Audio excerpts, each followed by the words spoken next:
없어요. 그럼 시적 허용이라는 것은 어떤 거냐? 말씀을 드리자면 기본적으로 문법에 충실하되 운율적인 효과, 즉 리듬감을 주기 위해서, 그 다음에 감동을 극대화시키기 위해서 의도적으로 맞춤법이나 띄어쓰기를 어긋나게 표현한 것이 시적 허용이에요. 제가 의도적인 행위라고 말씀드렸잖아요. 그건 뭐냐면 문법을 몰라서 틀린 게 아니고 문법을 안다는 전제하에 일부러 문법을 어긋나게 표현하는 방식이에요. 이 두 가지는 아주 큰 차이가 있는 거예요. 예를 들면 정영종 시인의 모든 순간이 꽃봉오리인 것은 이라는 시가 있어요. 그 시를 보면은 제가 시간이 많으면 이 시를 다 읊어드리고 싶은데 너무 좋은 시거든요. 근데 그 시의 일부분을 보면은 모든 순간이 다 꽃봉오리인 것을 이라는 구절이 있어요. 시인은 여기서 모든 순간이 다, 이 다라는 단어를 다아라고 느려뜨렸어요. 왜 느려뜨렸을까요? 운율, 리듬을 늘린 거예요. 리듬을 맞추기 위해서 일부러 다라고 늘린 거예요. 이게 바로 시적 허용이에요. 또 제 시 혹시 보셨는지 모르겠지만 노란 달이라는 시가 있어요. 그 구절을 보면 오늘 밤도 창밖에 뜬 노란 달, 엄마 얼굴에 뜬 노란 황달이라는 구절이 있거든요. 사전에 찾아보면 우리 노란, 빨간, 파란 이런 말들 많이 쓰시잖아요. 글 쓰실 때도 많이 쓰시고. 근데 국어사전 찾아보세요. 안 나와요. 그건 비표준어예요. 비표준어예요. 근데 왜 노란이라고 전 썼을까요?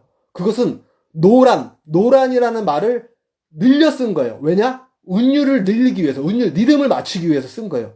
이렇게 문법을 모르는 게 아니고 문법을 아는데도 불구하고 감정을 극대화하고 리듬을 맞추기 위해서 일부러 문법을 탈피한 게 시적 허용이다 라고 말씀드리고 싶어요. 그렇다면 거꾸로 시적 허용을 제대로 알려면 뭘 알아야겠어요? 문법을 알아야겠죠. 문법을 알아야지 문법을 어긋나게 쓸 거 아니에요. 그쵸? 그래서 아까 제가 초반에 말씀드렸듯이 다른 장르보다 시가 더 문법을 잘 알아야 된다라고 말씀드린 게 뭐냐면 소설이나 수필이나 그런 장르는 시적 허용이 없어요. 일부러 문법을 탈피하는 그런 기법이 없어요. 시만 있어요. 일부러 문법을 탈피하려면은 문법을 제대로 알아야지 탈피할 거 아니에요. 그래서 시가 더 문법을 잘 알아야 된다. 그래서 문법을 몰라서 시적 허용이라고 우기는 사람을 저는 참 한심하게 본다 라고 말씀을 드리고 싶어요. 너무 과한 표현인가요? 저도 사실 문법을 전부는 알지 못해요. 저도 시 한 편 쓰기 위해서는 정말 많은 정보와 사전을 달고 살거든요. 제가 이제부터 말씀드리는 거는 제가 뭐 잘나서 말씀드리는 게 아니고 제가 글을 쓰면서 느꼈던 거, 배웠던 거를 그대로 전달할 거예요. 자, 그러면 시적 허용을 제대로 알려면 문법을 알아야 되는데 이 문법이라는 거는 상당한 문법 논이 있거든요. 대학에 가면 문법 논이 있어요. 논이라는 거는 시론, 문법론, 뭐 어학론 이런 논이 붙은 거는요. 학문이에요. 학문. 뭐 1시간, 2시간으로 끝나는 양이 아니에요. 학문이에요. 학문. 대학 4년 내내 못 배워서 대학원 가서 다시 2년을 배워야 되는 그런 학문인 거예요. 근데 오늘 다 그걸 말씀드리기는 어렵고 기본적인 것만 제가 시를 쓰면서 꼭 필요했던 것만 말씀을 드릴게요. 문법에는 기본적으로 어순이라는 게 있어요. 어순은 우리말이 거의 60%, 70%가 한자거든요. 그래서 한자가 많이 사용이 돼요. 어순이라는 거는 말 그대로 언어의 순서를 얘기해요. 언어의 순서. 우리나라는 기본적으로 주어, 목적어, 동사를 써요. 즉, 나는 너를 사랑해. 주어, 목적어, 동사죠. 영어는 거꾸로죠. 영어는 I love you. 나는 사랑해 너를. 그래서 주어, 동사, 목적어를 쓰죠. 이게 언어마다 다르거든요. 근데 한글은 주어, 목적, 동사로 이루어지는 게 기본 어순이에요. 즉, 기본 문법이란 소리죠. 하지만 시는 또 그렇게 쓰지 않잖아요. 시가 나는 너를 사랑해 하면 재미없잖아요. 그냥 너를 사랑해. 주어를 생략한 거죠. 주어를 생략했어요. 너를 사랑해. 혹은 사랑해 너를 어리석은 내가. 이렇게 목적어, 동사, 목적어, 동사. 이렇게 문법을 쓰는 거예요. 그래서 시는 또 그렇게 쓰지 않잖아요. 시가 나는 너를 사랑해 하면 재미없잖아요. 그냥 너를 사랑해. 주어를 생략한 거죠. 주어를 생략했어요. 너를 사랑해. 혹은 사랑해 너를 어리석은 내가. 이렇게 아니, 그 동사, 목적어, 주어를 꼭 어순을 바꿔놨어요. 왜 그러냐? 어순이라는 순서를 몰라서 그러느냐? 왜 나는 너를 사랑했는데 사랑해 너를 어리석은 내가라고 썼냐? 바로 감정을 극대화시키기 위해서죠. 잘 생각해 보세요. 나는 너를 사랑해보다 나는 사랑해 너를 어리석은 내가, 이게 더 감동이 가슴에 와닿지 않나요? 그런 이유에서 쓰는 거예요. 그래서 문법을 지키지 않고 어순을 바꿔 쓰는 이유가, 시적 허용을 그렇게 쓰는 이유가 감정을 극대화하기 위해서 그렇게 썼다. 목적이 있어서 시적 허용을 했다라고 파악하시면 돼요. 알아두시면 돼요. 그래서 시가 더 다른 장면보다 더 어려운 거고요. 그 문법을 잘못 써놓고선 이거 시적 허용이야, 우기면 장땡이야 라고 하시는 분들은 이제부터는 없으셨으면 좋겠어요. 이 강의를 들으시는 분들은. 네. 또 한번 얘기를 제가 한번 해볼게요. 예를 들어볼게요. 가을바람이 언덕을 지나고 그래도 가슴에 코스모스가 피었습니다. 제가 방금 말씀드린 게 문법에 맞을까요? 가을바람이 언덕을 지나고 그래도 가슴에 코스모스가 피었습니다. 조금 어색하지 않나요? 자세히 보면 주어가 빠졌죠, 주어가. 시적 화자가 빠진 거예요. 말하는 사람을 화자라고 하거든요. 시적 화자가 빠진 거예요. 가을바람이 언덕을 지나고 누구의 가슴에 코스모스가 피었다 라고 누구라는 주어가 빠진 거죠. 하지만 이해해요. 그 시기 때문에 시적 허용으로서 주어 빠뜨릴 수 있어요. 일부러 뺄 수 있어요. 감동을 극대화하기 위해서. 그래도 뭔가 어색해요.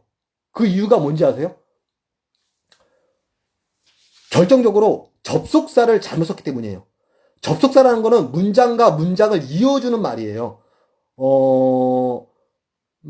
접속사는 문장과 문장을 이어주는 말인데, 가을바람이 언덕을 지나고 그래서 코스모스가 피었습니다. 혹은 또 가슴에 코스모스가 피었습니다. 가을바람이 언덕을 지나고 그리고 가슴에 코스모스가 피었습니다. 이렇게 그래서 또 그리고라는 접속사를 써야 돼요. 근데 아까 처음에는 그래도라는 접속사를 썼어요. 접속사를 잘못 썼기 때문에 난해해지는 거예요. 난해해졌다. 시가 난해해졌다. 시가 난해하다는 거는 좋은 시가 아니에요. 물론 우리나라 시, 별시님, 우리나라의 시에 보면 난해시가 있잖아요 라고 하시는 분들이 있어요. 물론 난해시 있어요. 예를 들면 1930년대에 태어나신, 일제강점기 시작될 때 태어나신 이상시 아시죠?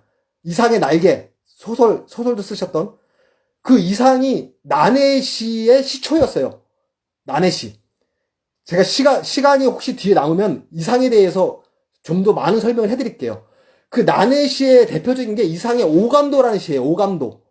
이 오감도는 총 30편의 연작시인데, 독자들이 이상은 미치광이다. 이게 미친 사람이 쓰시지 정상적인 사람이 쓰시냐라고 하도 항의가 많이 들어와서 처음에는 30편을 연재하려고 했었는데 15편을 연재하고 마감이 됐어요. 그 중에 첫 편이 바로 첫 1장시 1호 시가 바로 오감도라는 시예요. 이 시는 어떻게 표현이 됐냐면, 시가 어떠냐면, 아시는 분도 아시겠지만 시가 이렇게 시작돼요. 13인의 아이가 도로를 질주하오. 가로치고 길은 막다른 골목이 적당하오. 가로 닫고 제1아이의 아이가 무섭다고 그러오. 제2아이의 아이가 무섭다고 그러오. 제3아이의 아이가 무섭다고 그러오. 점점점점점점 13명까지 나와요. 13명의 아이가 무섭다고 그러오. 그리고 뒤에 또 나와요. 이게 뭔가 시인가? 이게 시예요? 이해 가세요? 근데 이게 시예요. 난해시라고 그 후세대가 명칭을 정해줬어요. 이상이 문법을 몰라서 이 시를 썼을까요? 특히나 이상은 이 시를 쓸 때 띄어쓰기를 안 했어요. 보여드릴게요. 보이시죠? 이게 이상의 오감도로 시인데 띄어쓰기를 안 했어요. 이게 과연 시인가? 이상이 과연 문법을 몰라서 이런 시를 썼나? 그렇지 않아요. 이상이 썼던 이 시는요,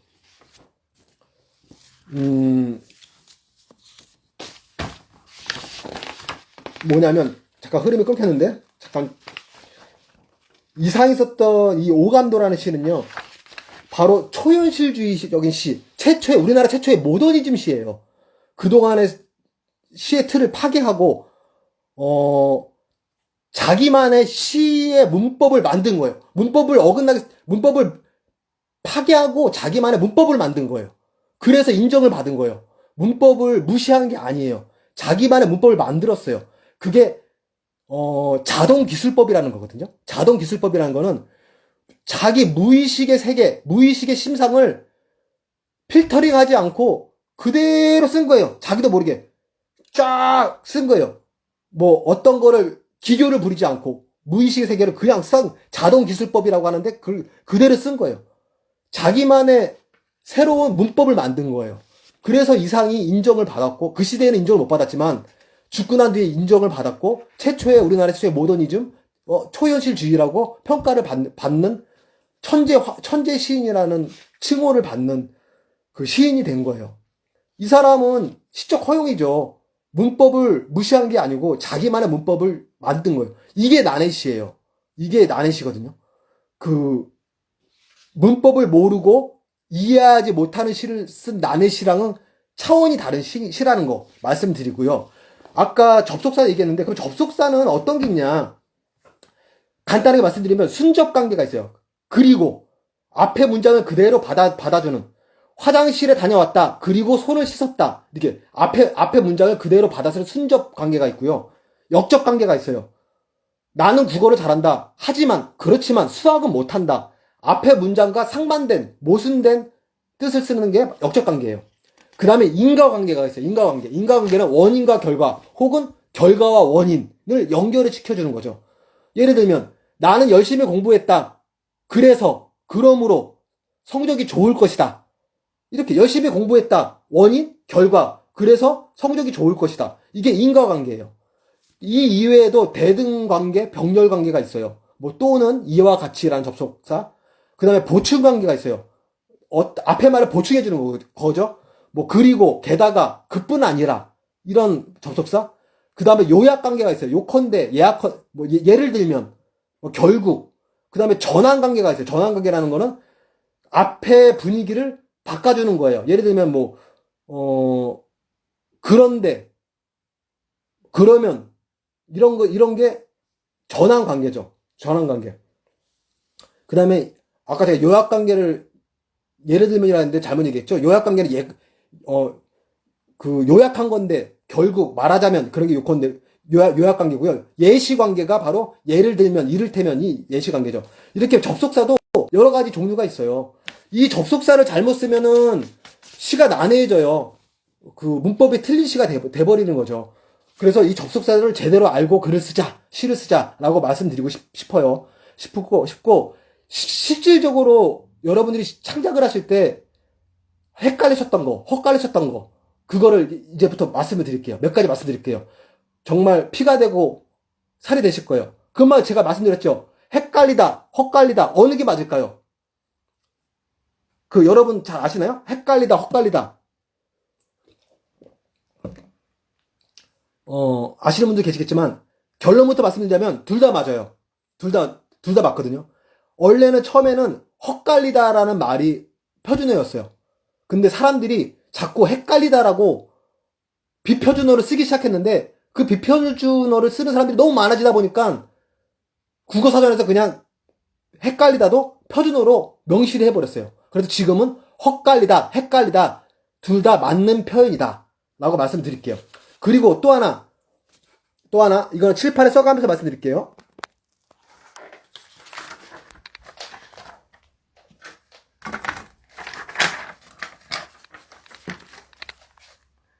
뭐뭐예요, 뭐뭐예요. 여러분 이 차이점을 아시나요? 뭐뭐예요. 이 차이점을 아시나요? 우리 많이 쓰는데 사실 이 차이점 다 모르시죠? 이걸 말씀드리자면, 받침이 앞에 있는 체언에는 체언이라는 거는 명사나 고유명사, 수사를 이렇게 꾸며주는 말을 체언이라고 하거든요. 받침이 앞에 있는 체언에는 뭐뭐이에요를 써요. 이에요. 예를 들면 책, 이, 에, 요. 이게 맞는 표현이에요. 책, 이, 예, 요. 이거 틀린 표현이에요. 받침이 있으면은 에요로 써요. 에요로. 받침이 있으면. 기억해 두세요. 그리고 받침이 없으면은 그럼 어떡하냐? 받침이 없으면은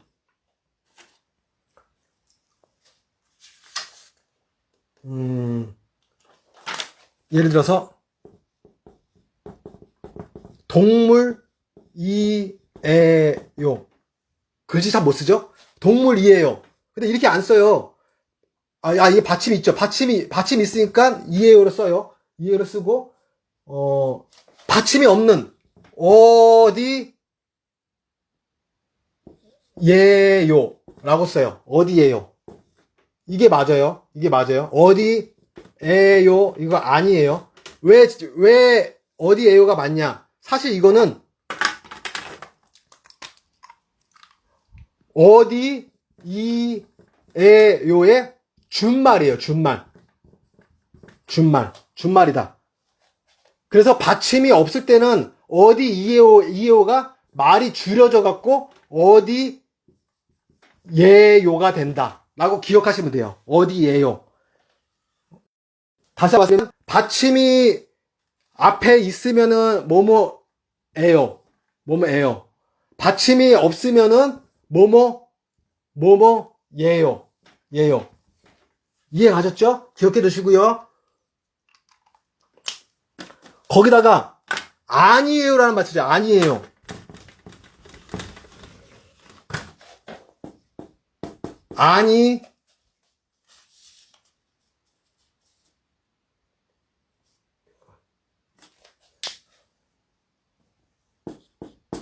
예요. 아니에요. 진짜. 아니에요. 이거는 그냥 외워두세요. 아니에요. 아니에요가 아니에요. 알았죠? 아니에요가 맞아요. 받침이 있으면 아니에요. 받침이 없으면 아니예요. 근데 제가 좀 버벅거리네요. 죄송해요.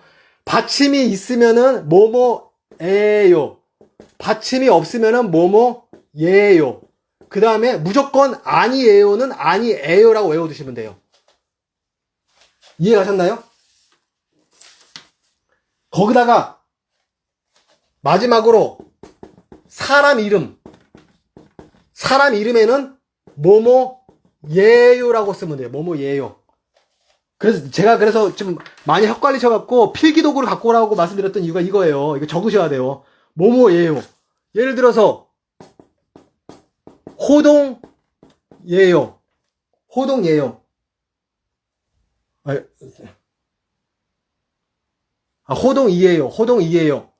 그쵸? 그 다음에 경규예요.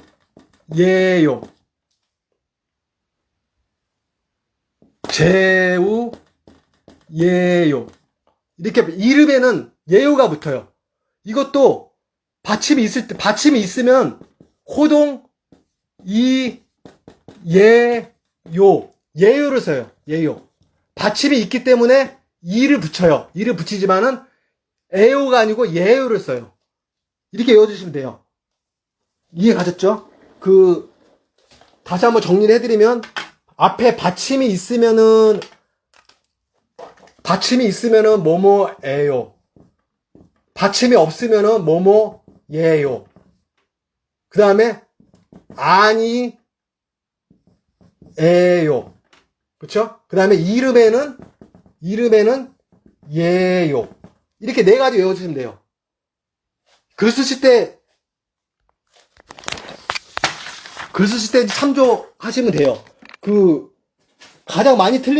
여러분들이 가장 많이 틀리는 부분이에요. 많이 틀리는 부분이고요. 다시는 이 부분을 틀리지 않았으면 좋겠어요. 아주 좋겠고요. 그 다음에 둘러보다 이것도 많이 여러분들이 틀리시는 것 같아요. 보면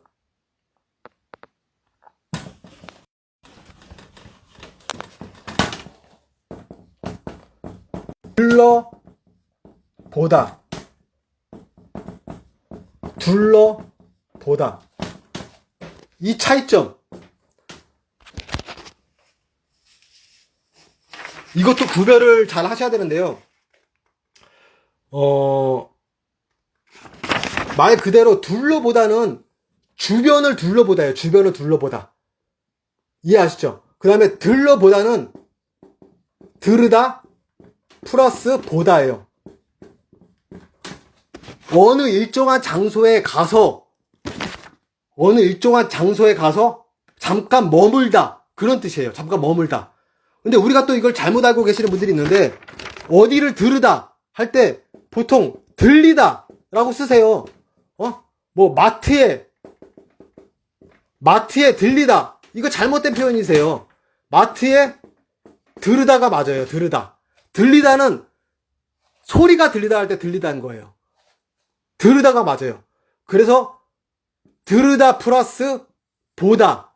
잠깐 어느 곳에 머물러서 보다 라는 뜻. 이게 들러보다이고, 둘러보다는 어떤 화자가 주변을 둘러보다 할 때 둘러보다가 맞아요.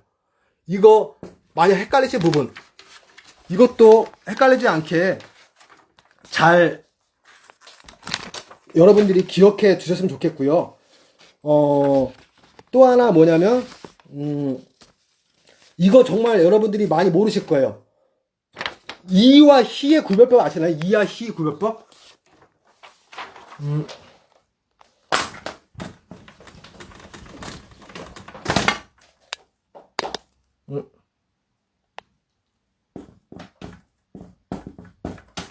이거 구별법 아시나요?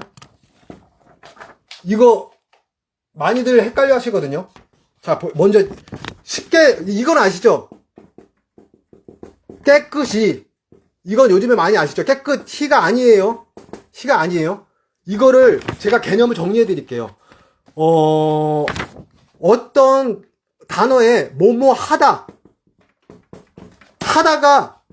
붙여지면은 히가 붙어요. 히가 붙어요. 어떤 단어에 뭐뭐 하다가 붙어지면 히가 붙어요. 예를 들면 솔직하다. 그럼 뭐예요? 솔직히. 아셨죠? 뭐뭐 하다라고 말이 붙어서 뜻이 되면은 히가 붙어요.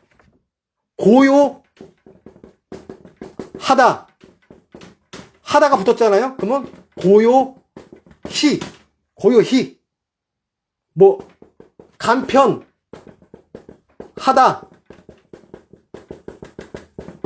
간편히. 이해 가셨죠? 이렇게 외우시면 돼요. 되게 예가 많은데 이해 가셨으리라 생각이 들고, 그러면 이는 언제 쓰냐? 이가 문제인데, 일단 하다로 안 끝나는 거, 이 붙이시면 돼요. 이. 예를 들어서 갓 플러스 하다 말 돼요? 같하다라는 말 있어요? 없죠. 하다 못 붙이죠. 그래서 시가 아니고 갓이. 이해 가셨죠? 깁 플러스 하다. 깁하다라는 말이 있어요? 국어사전에? 없죠. 하다 못 붙이죠. 그래서 깁이. 이해 가셨어요? 헛되하다. 헛되하다라는 말이 있어요? 없죠. 그래서 시가 아니고 헛되이. 이해 가셨죠? 다 적으셨죠? 필기하고 계시죠? 이거 중요한 거고, 어디서 안 알려주는 거예요. 이거 저도 씻으면서 파악한 거예요. 잘 받아 적으시기 바라고요. 두 번째는 뭐냐면 시옷으로 끝나는 거예요. 시옷으로 끝나는 거.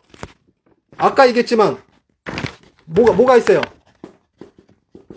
깨끗, 시옷, 이해 가셨죠? 번듯, 이해 가셨죠? 시옷으로 끝나는 말에도 이가 붙는다. 그리고 세 번째, 비읍 받침이 없어지는 말 다음에 써요. 이게 무슨 뜻이냐? 원래 가볍다잖아요. 가볍다. 이 비읍이 없어져요. 없어지는 말 다음에 시가 아니고 이가 붙어요. 이가. 그래서 가벼이. 이해가셨나요? 좀 쉬운 예로 새롭다죠. 새롭다. 그죠? 근데 이 비읍이 없어져요. 그러면 뭐가 붙는다? 시가 아니고 이가 붙는다. 이가. 그래서 새로이. 이해가셨죠? 잠시만요.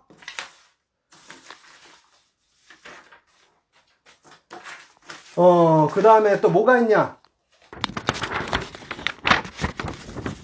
부사 뒤에 써요. 부사 뒤. 부사가 뭐냐? 오늘 참 짧은 시간에 너무 많은 걸 하려다 보니까 정말 스피드하게 나가는데, 부사 뒤에 써요. 부사 뒤. 뭘 쓰냐? 이를 쓴다. 부사 뒤에. 부사라는 거는요, 어떤 말을 꾸며주는 역할을 해주는 말이에요. 뭐 예를 들어서 선명하다. 어떻게 선명하다? 더욱 선명하다. 이렇게 꾸며주는 말. 이게 부사예요. 이 부사 뒤에 이가 붙어요. 어떻게? 더욱 이. 더욱 시가 아니다. 이. 아시죠? 예를 들어서 오다. 어떻게 오다? 꾸며줘요. 일찍 오다. 얜 부사다. 부사 다음에 뭐가 온다? 시가 온다. 이가 온다. 이가 온다. 일찍이. 이해 가셨죠? 마지막 하나. 아이고, 다 필기하고 계시는지 모르겠다. 저도 막 이제 에어컨 틀고 이제 강의를 해야 될 것 같아요. 너무 땀이 나는데. 마지막 하나는 뭐냐면, 반복되는 말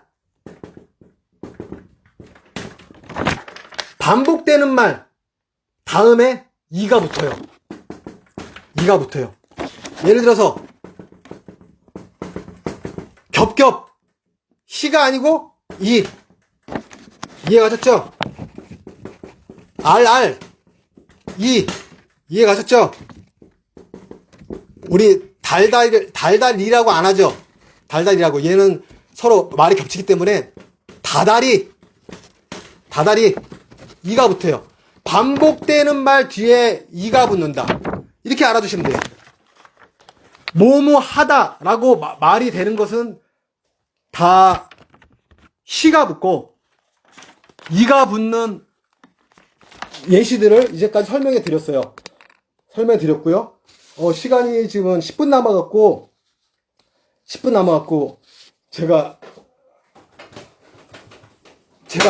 해드리고 싶은 말이 더 많았는데 딱 두 가지만 빨리 얘기할게요. 네, 이렇게 잘하고 계시죠? 예, 이거는 조금 재밌을 거예요. 그리고 여러분들도 아하, 그렇구나, 미처 몰랐네 라고 생각하실 거예요. 왜 별시인은 별거 다 알려주는구나 생각하실 거예요. 자, 여러분, 베란다, 발코니. 아유, 카메라 감독이 따로 있었으면 좋겠는데 혼자 찍고 설명하느라고 힘들어요. 테라스. 이 차이 아시나요? 베란다, 발코니, 테라스. 우리 씻을 때 베란다라고 써야, 한 중년의 여성이 베란다에서 담배를 피고 있었다 라고 써야 하나, 발코니에서 담배를 피고 있었다 써야 되나, 테라스에서 담배를 피고 있었다 써야 되나? 헷갈리시죠? 여러분, 헷갈려갖고 차라리 아예 이 표현을 생략하고 다르게 쓰시죠? 솔직히 얘기해서.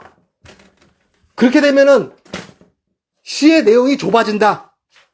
알면 표현할 수 있고, 표현하면 다양한 시적 언어를 쓸 수 있고, 그러면 시가 어떻다? 다양해지고 폭이 넓어진다.